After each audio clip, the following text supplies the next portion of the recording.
ക്ലാസ്സിലേക്ക് സ്വാഗതം. Geography class 9 ഭൂമിശാസ്ത്രം ഒന്നാമത്തെ പാഠമാണ് നമ്മളിന്നിവിടെ ചർച്ച ചെയ്യുന്നത്.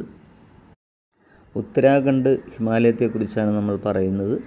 സത്ലജ് നദി മുതൽ കാളി നദി വരെയുള്ള ഹിമാലയ പ്രദേശമാണ് ഉത്തരാഖണ്ഡ് ഹിമാലയം. ഇതിൻ്റെ പടിഞ്ഞാറ് ഭാഗം ഗഡ്വാൾ ഹിമാലയമെന്നും കിഴക്കൻ ഭാഗം കുമവുൺ ഹിമാലയമെന്നും അറിയപ്പെടുന്നു.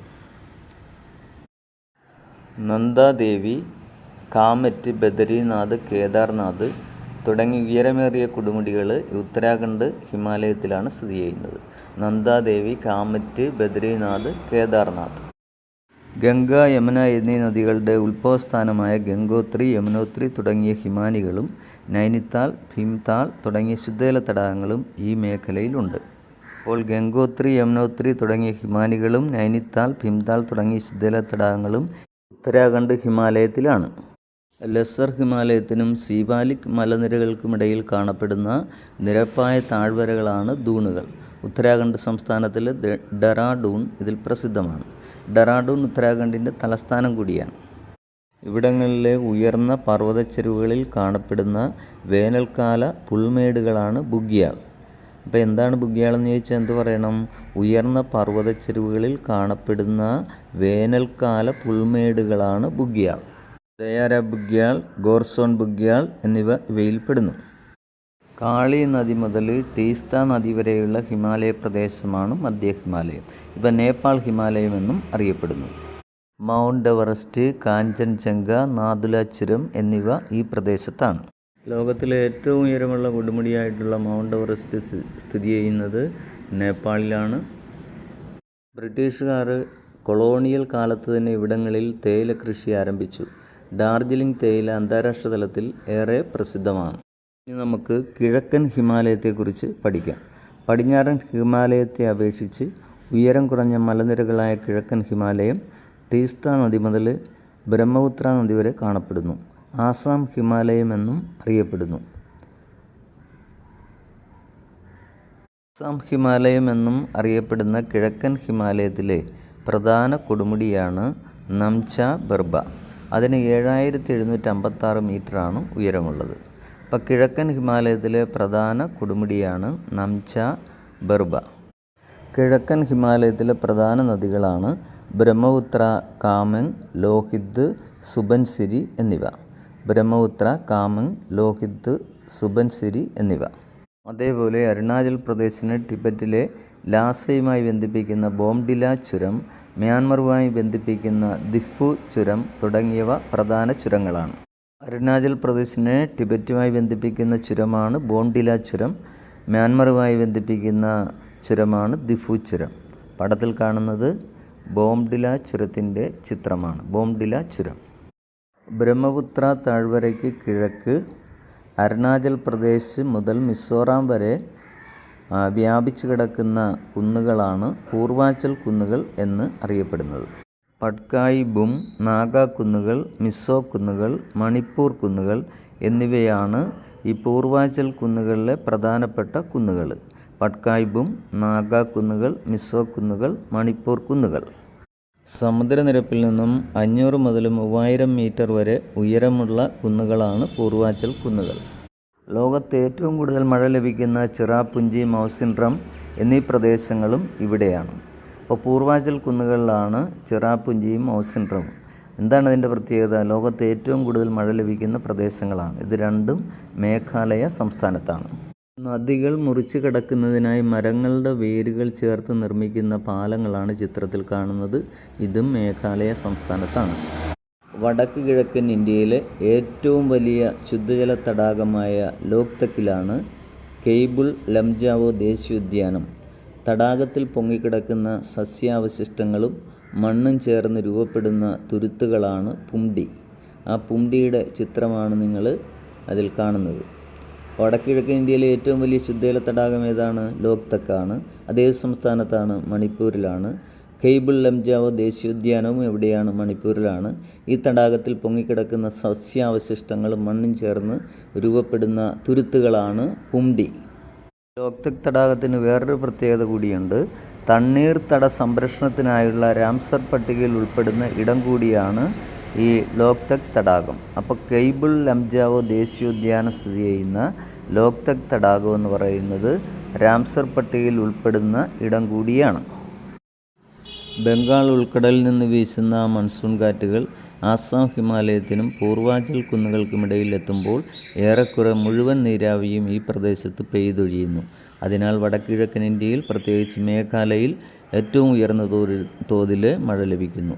അതുകൊണ്ട് തന്നെയാണ് ലോകത്ത് ഏറ്റവും അധികം മഴ ലഭിക്കുന്ന ചിറാപുഞ്ചി, മൗസിൻഡ്രം തുടങ്ങിയ മേഘാലയ പ്രദേശങ്ങളിൽ കൂടുതൽ മഴ ലഭിക്കുവാനുള്ള കാരണം.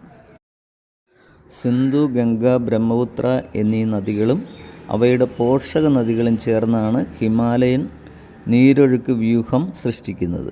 മഴയിൽ നിന്നും മഞ്ഞുരുകിയും ജലം ലഭിക്കുന്നതിനാൽ ഇവ വർഷം മുഴുവൻ നീരൊഴുക്കുള്ള നദികളാണ്. അപ്പോൾ ഹിമാലയൻ നദികളെന്ന് പറയുന്നത് വർഷം മുഴുവൻ നീരൊഴുക്കുള്ള നദികളാണ്. എന്താണ് അതിൻ്റെ കാരണം?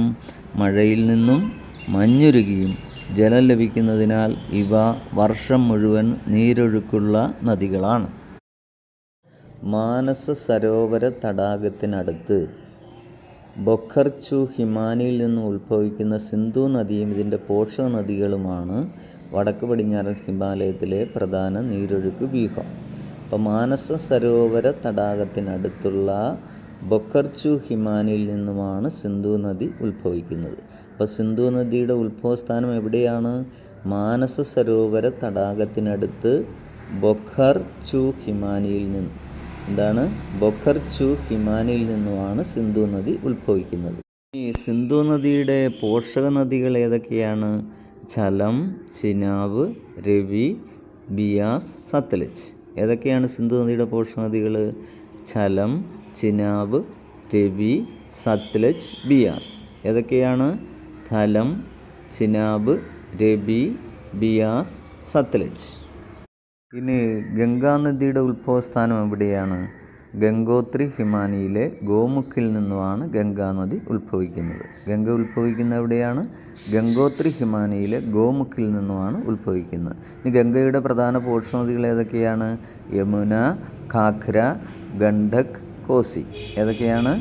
യമുന, ഘാഘര, ഗണ്ഡക്, കോസി.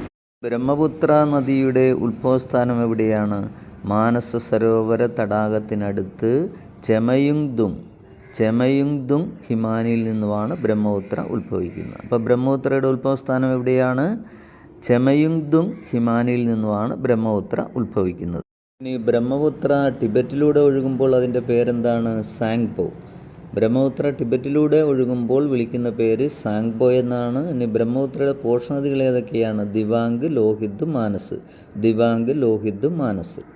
കാശ്മീർ താഴ്വരയിലെ ഹിമാനികൾ നിക്ഷേപിക്കുന്ന അവസാദങ്ങളാണ് കരേവാസ്. നേർത്ത മണലും ജൈവാംശങ്ങളും നിറഞ്ഞ മണ്ണാണ് കരേവാസ് മണ്ണ്. ഇവ കുങ്കുമപ്പൂ കൃഷിക്ക് വളരെ അനുയോജ്യമാണ്. അപ്പോൾ കുങ്കുമപ്പൂ കൃഷിക്ക് വളരെ അനുയോജ്യമായിട്ടുള്ള മണലേതാണ്? കരേവാസ്. ഇതെവിടെയാണ് കാണപ്പെടുന്നത്?